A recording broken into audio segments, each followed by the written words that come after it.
Hello good morning students. देखिए, अपना जो टॉपिक चल रहा था वो था यूनिवर्सल लॉ ऑफ ग्रेविटेशन। ठीक है, या न्यूटन्स लॉ ऑफ ग्रेविटेशन। ठीक है, तो उसके बारे में हमने देख लिया था कि इसकी जो वैल्यू आई थी वो क्या आई थी, F is equal to capital G capital M small m upon d square. ये वैल्यू आई थी स्टूडेंट। ठीक है, हमने ये निकाल ली थी। इसकी फिर हमने एफ की क्या थी, न्यूटन थी। ठीक है, इस जी की भी हमने यूनिट निकाल ली थी और इसकी वैल्यू कितनी निकाली थी, 6.67 इंटू 10 की पावर -11 न्यूटन मीटर स्क्वायर पर किलोग्राम स्क्वायर। ये चीजें हमने निकाल ली थी। फिर देखिए स्टूडेंट, अब है importance of universal law of gravitation. तो स्टूडेंट्स ये देखो कि ग्रेविटेशन वो होता है कि जो दो ऑब्जेक्ट के बीच में एक अट्रैक्शन होता है। जैसे कि मैग्नेट होती है, दो मैग्नेट है, उसको अगर अपन पास लाए, ठीक है, अगर दो मैग्नेट को अगर अपन पास लाए तो उस उनके बीच में क्या होता है, अट्रैक्शन फोर्स होता है। तो इसी प्रकार से दो ऑब्जेक्ट या दो प्लेनेट के बीच में जो अट्रैक्शन होता है ना, उसे हम क्या कहते हैं, उसे हम कहते हैं ग्रेविटेशन फोर्स। जैसे अर्थ है, अर्थ हर चीज को अपनी तरफ अट्रैक्ट करती है, इसे भी हम क्या कहते हैं, ग्रेविटेशन फोर्स कहते हैं। अब इसी का एग्जाम्पल अपन देखते हैं। इंपॉर्टेंस से पहले अपन कुछ अलग चीज देखते हैं। देखिए स्टूडेंट, अलग चीज का मतलब ये है कि F is equal to G M m upon r square. इसका मीन्स क्या होता है कि देखिए, इसको इसके इक्वल में मान सकते हैं, जी एम एम यानी मास और दोनों एम है मास, m1 m2 यानी पहले और दूसरे ऑब्जेक्ट का मास है, और r है उसके बीच की डिस्टेंस। इसको d भी लिख सकते हो, हमने d से शो किया था। अगर स्टूडेंट देखिए, इसका मतलब है यदि m इंक्रीज होगा तो f भी इंक्रीज होगा, यानी फोर्स भी इंक्रीज होगा। यदि r इंक्रीज होगा, ये अपोन में है ना, तो ये इसका उल्टा हो जाएगा। तो यानी r इंक्रीज होगा तो f डिक्रीज होगा, और f इंक्रीज होगा तो r डिक्रीज होगा। इसको आप ऐसे समझ लो कि मास, जैसे कि मान लो दो मैग्नेट है, अगर बड़ी साइज की होगी यानी मास ज्यादा होगा, तो उसके बीच में अट्रैक्शन फोर्स भी ज्यादा होगा। डिस्टेंस, यदि दो मैग्नेट के बीच में डिस्टेंस इंक्रीज होगी, ज्यादा होगी, तो अट्रैक्शन फोर्स तो डिक्रीज ही होगा, कम ही होगा। और उनके बीच में यदि डिस्टेंस कम करते हैं, यानी उनको पास पास ले आए, तो अट्रैक्शन फोर्स भी बढ़ता है। इसका मतलब ये होता है, यानी अपोन वाली चीज उल्टी होती है और बराबर वाली चीज जो होती है वो इक्वल होती है, यानी कि इनके साथ ये भी इंक्रीज और डिक्रीज होता है। ओके स्टूडेंट्स, फिर आगे देखिए।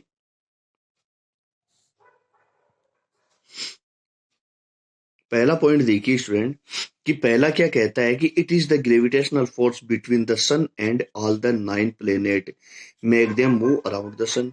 इसका मतलब ये कहता है कि इसी अट्रैक्शन फोर्स के कारण सूरज के चारों तरफ जो 9 के 9 प्लेनेट है, अर्थ है, विनस है, जुपिटर है, मरकरी है, जितने भी जो प्लेनेट है, अर्थ भी आती है उसमें, वो सारे के सारे मूव करते हैं, क्योंकि वो अट्रैक्शन फोर्स से बंधे हुए रहते हैं। फिर उसके बाद में सेकंड पॉइंट क्या कहता है, it is the gravitational force between the earth and the moon which make the moon move around the sun. यानी कि इस अर्थ और मून के दोनों के बीच में जो अट्रैक्शन फोर्स पाया जाता है, उस अट्रैक्शन फोर्स के पाए जाने के कारण ही जो मून होता है वो अर्थ के चारों तरफ मूव कर सकता है, अदरवाइज तो वो बाहर दूर निकल जाएगा। तो अर्थ उसको दूर नहीं निकलने देती है, उसको एक अट्रैक्शन फोर्स के द्वारा बांधे रखती है। थर्ड पॉइंट क्या कहता है कि gravitational pull the earth which is the responsible for holding the atmosphere near the surface the earth. कि इसी अट्रैक्शन के कारण, ग्रेविटेशन के कारण अर्थ है वह अपने चारों तरफ एटमोस्फेयर को बांधे हुए रखती है। फिर पांचवा पॉइंट क्या कहता है, it is the gravitational force exerted by the sun moon on the sea water leading to the formation of tide in the sea. यानी कि देखते हो ना, टाइड का मतलब ज्वार भाटा। ठीक है, ज्वार भाटा यानी कि जो समुद्रों के अंदर, ओशियन के अंदर जो टाइड आता है, यानी पानी ऊपर उछलता है, वो किस कारण से, मून के अट्रैक्शन के कारण। तो सन और मून के अट्रैक्शन के कारण ही समुद्र के अंदर क्या आता है, ज्वार भाटा आता है, यानी टाइड आता है। तो स्टूडेंट्स, ये आप 4 पॉइंट कर लेना, चौथा पॉइंट इतना खास नहीं है, इसलिए रहने देना। ओके स्टूडेंट, फिर अपन एक न्यूमेरिकल क्वेश्चन को सोल्व करते हैं। एग्जाम्पल वाला, ये कहता है the mass of the earth is 6 into 10 की power 24 kilogram and that of the moon is 7.4 10 की power 22 kg. If the distance between the earth and moon be 3.84 into 10 की power 5 kilometer, calculate the force exerted by the earth on the moon, value of g इतनी। तो क्या कहता है, ये कहता है कि अर्थ का मास कैपिटल एम से शो कर लो, इतना है, ठीक है। फिर उसके बाद में देखिए मून का मास इतना है, फिर इसके बीच में डिस्टेंस कितनी है, ये रही 3.84 इंटू 10 की पावर 5 किलोमीटर। इसको मीटर में कन्वर्ट कर लो, यानी 1000 से मल्टीप्लाई कर लो, यानी आ जाएगा 3.84 इंटू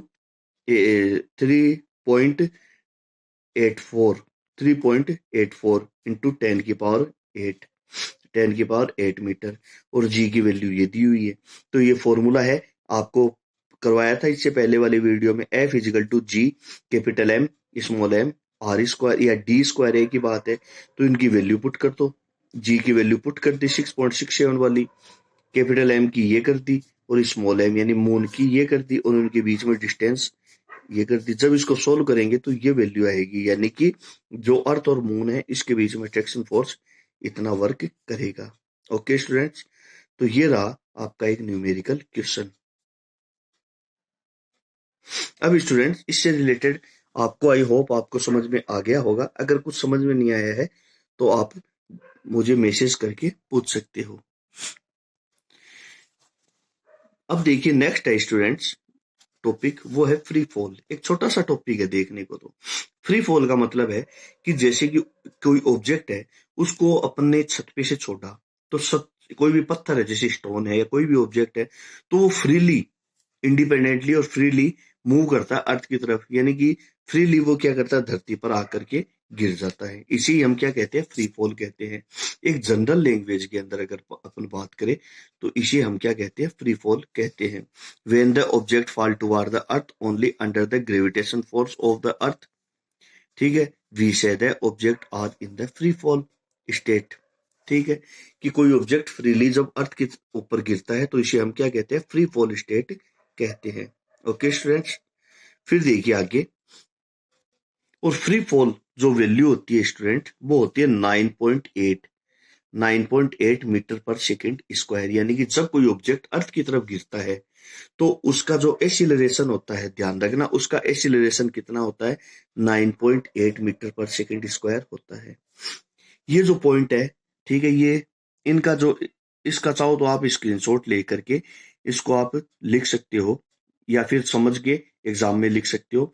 ये क्या बोल रहा है कि जब कोई ऑब्जेक्ट है, ठीक है, इसको अपन ने ऊपर की तरफ थ्रो किया, यानी ऊपर की तरफ उछाला, तो वह, जैसे कि ये स्टोन है, इसको ऊपर की तरफ उछाला तो ऊपर की तरफ जाएगा, तो एक निश्चित हाइट पर पहुंचने के बाद में एक बार उसकी वैल्यू क्या हो जाएगी, जीरो, वेलोसिटी जीरो, फिर वापस नीचे की तरफ आएगा।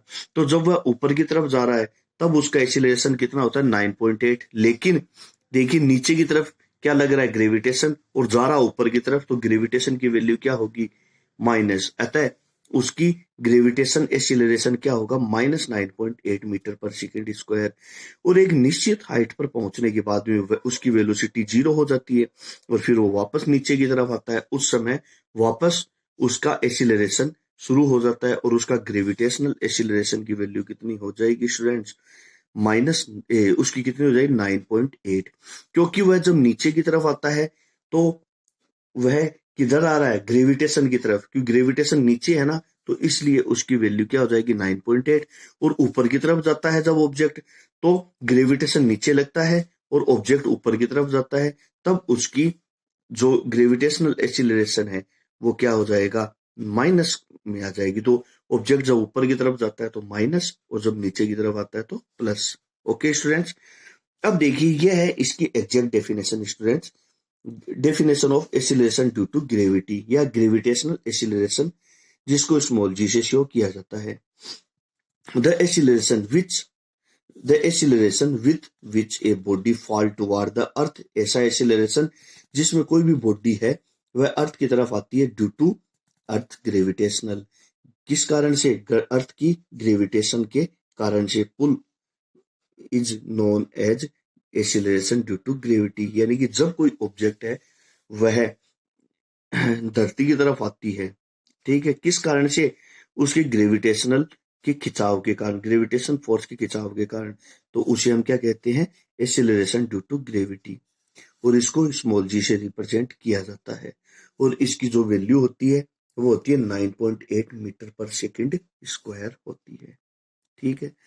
फिर उसके बाद में देखिए फ्री फॉल की, ग्रेविटेशनल एक्सीलरेशन की हो गई स्टूडेंट। फिर उसके बाद में देखिए falling the body on which the force gravitation on the earth act as known and free falling body, यानी फ्री फॉल की डेफिनेशन एग्जैक्ट क्या होगी कि जब कोई ऑब्जेक्ट ग्रेविटेशन के कारण फ्रीली धरती की तरफ आता है, अर्थ की तरफ आता है, तो इसे हम क्या कहते हैं, फ्री फॉल कहते हैं।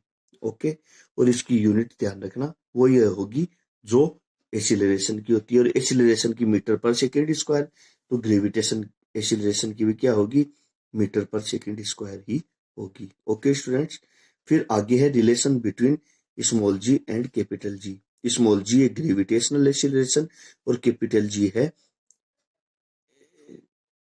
Gravitational constant. इसकी ये है ग्रेविटेशनल कांस्टेंट, जिसके बारे में मैं आपको नेक्स्ट वीडियो में बताऊंगा। Thank you students, have a nice day.